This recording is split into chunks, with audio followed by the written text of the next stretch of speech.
Once you've logged into the PowerAdSpy dashboard, find the Pinterest icon on the left side of the screen and click on it to explore the latest Pinterest ads. At the top of the screen, you'll see the Search By options, where you can search ads based on criteria like text and image, brand and image, object and image, etc.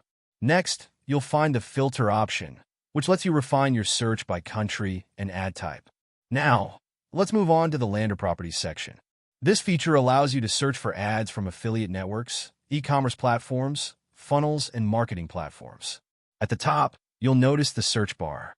Here, you can search for ads by domain, advertiser, or keywords. For example, let's search Amazon, and you'll find a variety of ads based on this keyword. Now, let's apply a filter for the ad type and select video. Instantly, you'll see these video ads related to your keyword. To dive deeper, click on Show Analytics.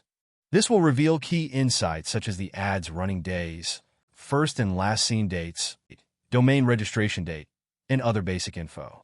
Finally, scroll down to find detailed insights about the targeted countries for your selected ads. The following countries are targeted and displayed here.